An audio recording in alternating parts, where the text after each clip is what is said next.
Gila ya, Indonesia belakangan ini bahasanya politik, terus bahkan sampai sekarang kita masuk ke proses MK setelah pemilu berlangsung karena ada kejanggalan-kejanggalan yang harus kita selidiki ya gitu. Mungkin kita sebagai masyarakat Indonesia dan juga generasi muda seperti kita-kita ini kita harus selalu mengkawal demokrasi kita akan berakhir seperti apa ya. Bukan berakhir tapi kayak ujung dari demokrasi kita tuh akan seperti apa. Dengan agenda-agenda ini aku jadi penasaran kalau misalnya framing media Perancis tuh kayak apa ya. Seandainya aku tulis kata kuncinya adalah politik Indonesian, apa yang mereka lihat tentang negara kita? Nah, mungkin seperti yang teman-teman udah lihat sendiri ya di sini, kalau misalnya framing Prancis itu lebih banyak ke Prabowo dan juga Jokowi.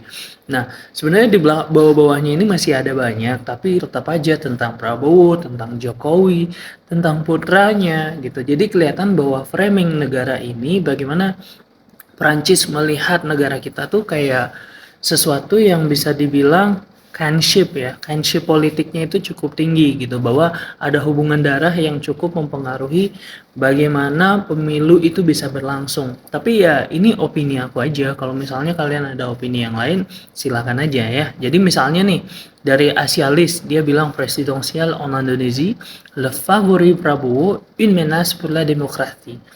Artinya ini bahaya nih buat demokrasi Indonesia kalau misalnya Prabowo sampai menang, dan itu beritanya udah 3 Februari 2024 yang lalu.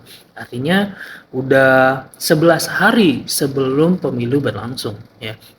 Jadi banyak ada berita-berita seperti ini di Perancis, misal yang paling bawah nih yang paling horor ya.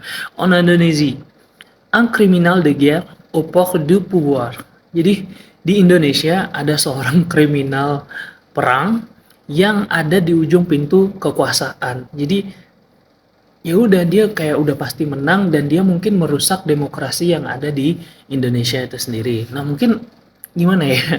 Ini mungkin sebuah stereotip juga yang sudah digambarkan oleh media barat tentang calon-calon dari pemilu kita kemarin gitu. Dan kebetulan yang menang adalah seseorang yang memiliki rekam jejak yang mungkin orang-orang melihatnya sebagai apa ya, menas ya, sebuah kehancuran, kerusakan, atau misalnya ya stigma-stigma negatif itu sudah melekat dengan Pak Prabowo.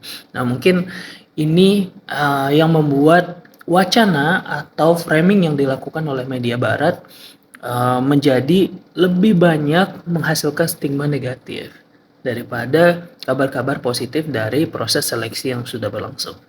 Voila, gimana menurut kalian? Komen di bawah ya.